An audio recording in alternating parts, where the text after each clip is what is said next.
Well, today I'm talking with John Freeman. He is one of our newest staff here, volunteers at TechTeam, helping with video production, help that we've not had since I've been here. So John's going to tell us about his ministry, how he got involved in what he's doing, and we're going to just kind of go from there, John. Okay. Well, I had been a believer for many, many years. I was saved when I was about 25 years old. I'd been raised Catholic and grew up in the Catholic Church, but didn't really come to Christ until I was in my about 25. We were attending a church in 2007 that was going through the Purpose-Driven Life book by Rick Warren. Yeah. And I was starting to think about, what, because of that book. Yeah. What's your how purpose? could I serve? What's my purpose? And I'm not at all the type of person that likes to get up in front of people and one thing and another. I've noticed that this place seems to be kind of filled with introverts, people that don't like to be in front of places, and that was exactly me. Yeah. You fit in well here, John. Yeah. And so I began to pray about it and say, okay, how can I serve you, Lord? And I think he kind of pointed out a few things. The fact that one of my first jobs out of high school was I worked for a year at a TV station in Casper, Wyoming as a TV cameraman and film editor.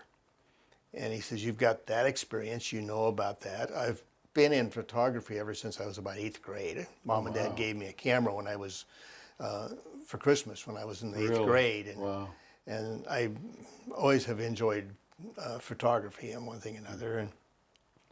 And so my career was, I worked in the computer disk drive industry starting in 1982. Okay. So at that time I had about 82 to 2008, that's 25 years of experience in electronic engineering.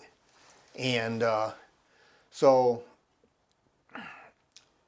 in that career, I do a lot of computer programming. I design computers, I design test equipment for testing various components of disk drives. Yeah. So I had a pretty wide variety of skills in the electronics engineering and software area. I've always referred to myself as an electromechanical engineer because I delve in both areas, even though I don't have a degree in either one. Really? My only degree is an electronics technical VOTEC degree, 1-year degree in industrial electronics. So I felt like God was saying, you've got these skills in the electronics and computers, you've got the understanding of cameras, you've got experience doing video work, editing and so forth. Why don't you start a company that does video production work for Christian organizations and provide it totally free and of charge to the organizations? So I said, I can do that. I went off in early 2008. I bought a brand new HD video camera, and I bought the software to do the video editing, and quickly learned that the computer I had at the time was woefully inadequate for you got to upgrade to match, don't you? doing that level of work. So I ended up building a computer from scratch that I felt would do the job. There again, that experience came into practice. And so I began to kind of put out my card on the, and so forth, and advertise the fact around the local community that I had this service. And I did some men's conferences, iron sharpens iron kind of conferences and stuff, videoing the various presentations in these conferences and stuff. And then our first major trip that we ended up doing was a trip to India. India, wow. Our church that we were attending had a missionary that they were associated with. And he was at the church and talking about this new group of children's homes that they had discovered in the jungles of India. Wow. One of their board directors loved to get on his motorcycle and go out into the jungles on the weekends and seek out people and preach to them and Yeah. take the gospel to them, because Wow. India is heavily Hindu. Yeah. And he had discovered these two remote jungle pastors who had started buying the children. And in these remote jungle areas, you had the caste system in India. Oh, yeah. And these children were all children that had came from the untouchable caste, The lowest. lowest caste.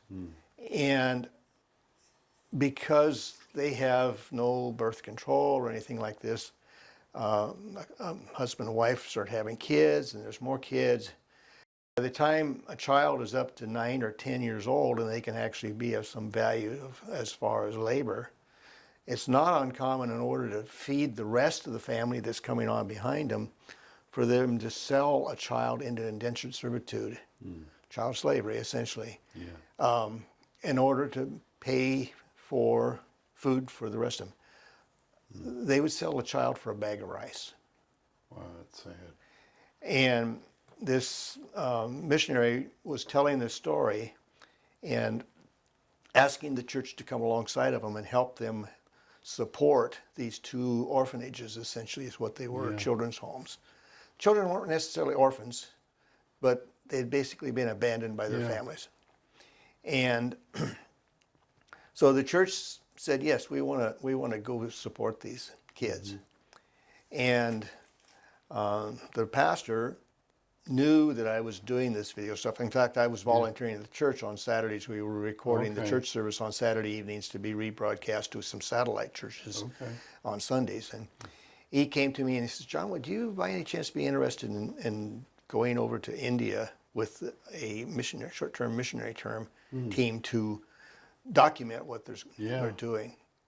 So we did. We went to India. Oh, that'll tell the story much more than anybody talking all Right. day.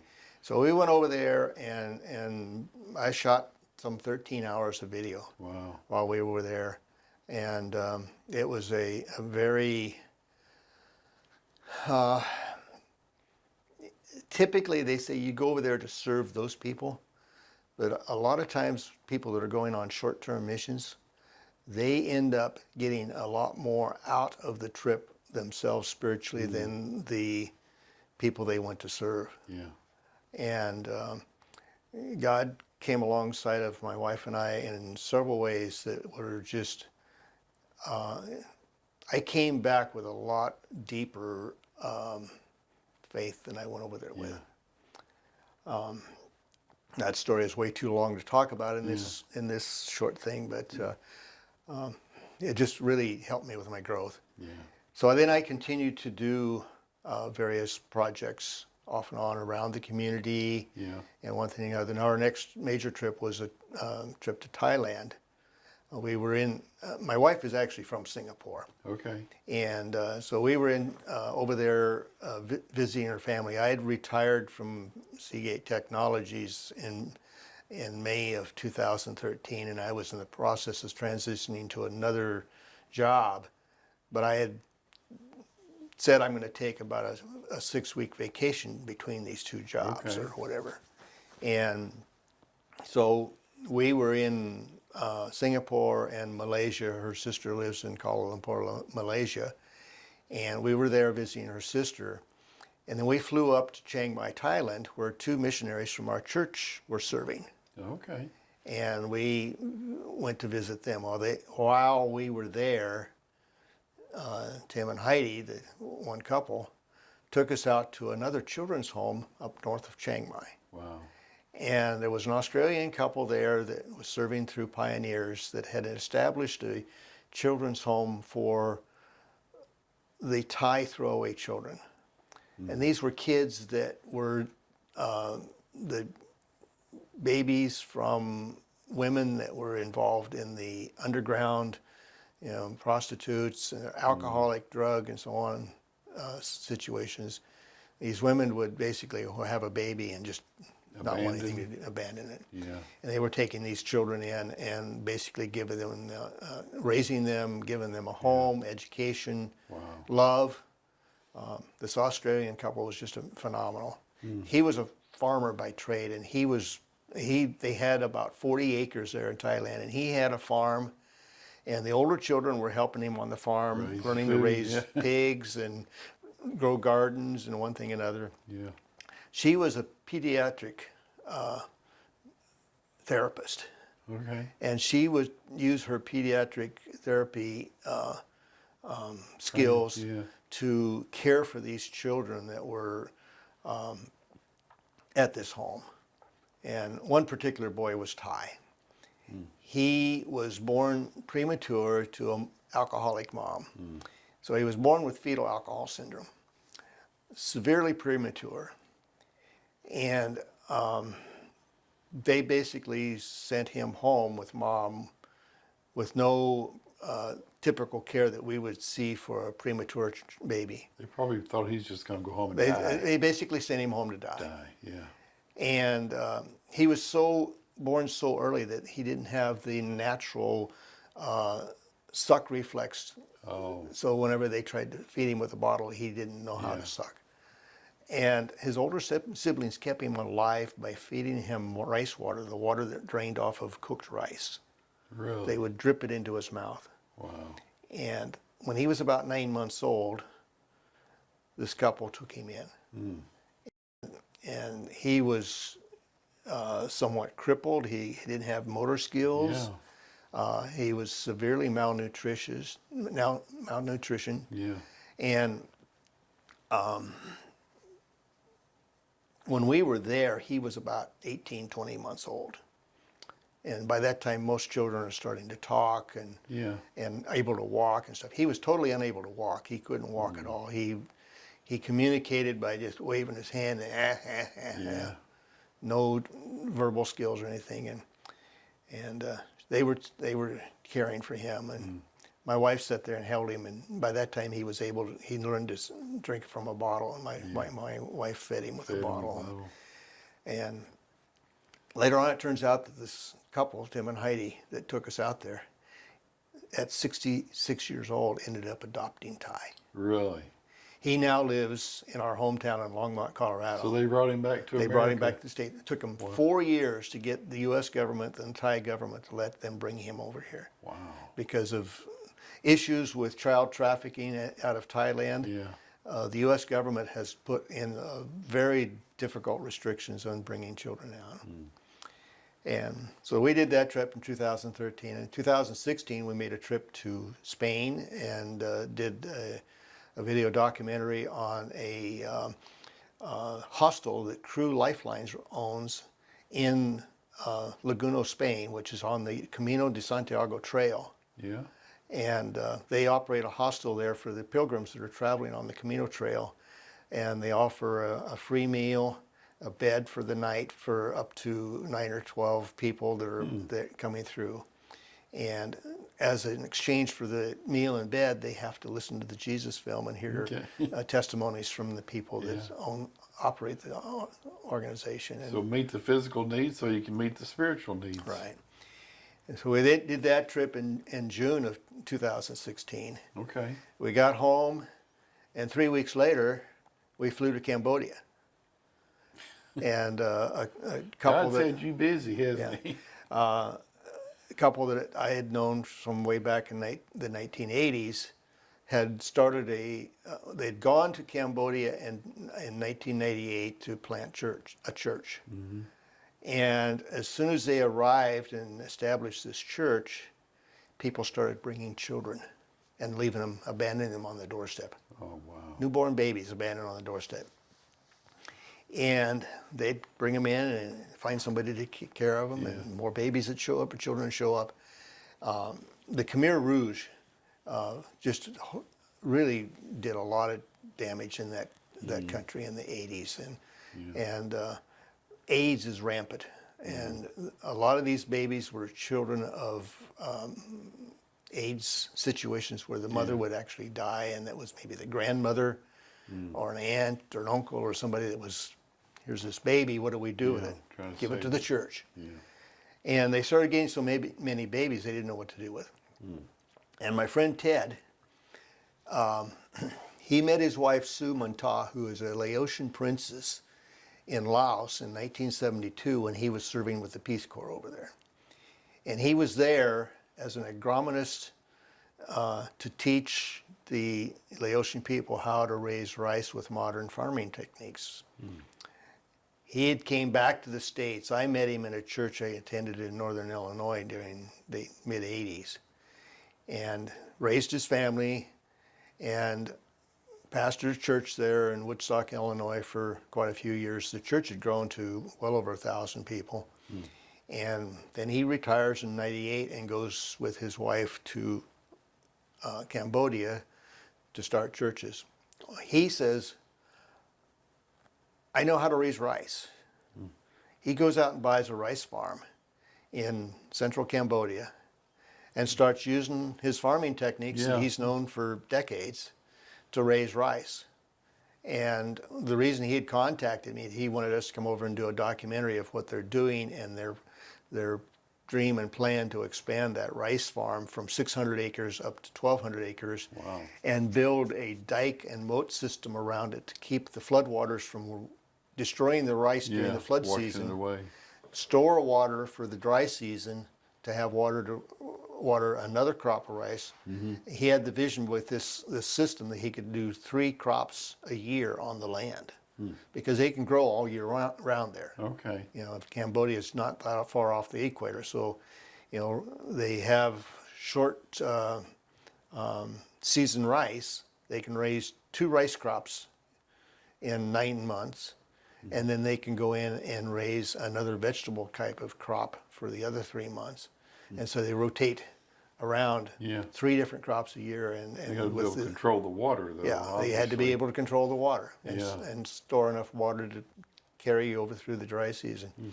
So we went over there to basically document that. And then we visited some other villages and various places while we were there, and it was just a really wonderful trip. And we came back and provided them with quite a few hours of video to use as fundraising and gave them the video. I don't always do the editing. Sometimes I just give them the raw video and they can do with it as they want. Okay. Or if they need somebody to do the editing, then I go ahead and do it. Yeah. See what the need is and meet it. And so I've just continued to offer that service. Yeah. And about a year ago, I somehow discovered TechTeam. Okay. And God led me down a bunny trail on the internet somehow, and I honestly don't remember how it was. I discovered TechTeam, but I'm looking at the website and seeing what they're doing, and I see that they have this media solutions group, but I don't see any video going on. Didn't have And it. so I sent them an email, and I got a response from Justin Foster that, they definitely need somebody that's doing that. So I've been working toward getting more affiliated, and then our trip down, we drove down from Longmont, Colorado, 968 miles to visit you this last week to meet everybody, get established, and we're really looking forward to getting involved with what's going on around here. Well, it's been a joy meeting you and getting to know you, and I know this week we've kept you busy, had several projects while you're here, and don't know where the future is taking us,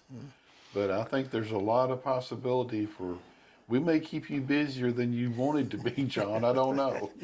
Well, I joined a group called Finishers Project about 8 years ago. Okay. And I have a profile up on Finishers Project, which is basically a job site for missionaries. It's mission organizations can post openings of positions they have need for. Yeah. And they can look for people that they have need for. And I've got a portfolio up there talking about the video production work. Yeah.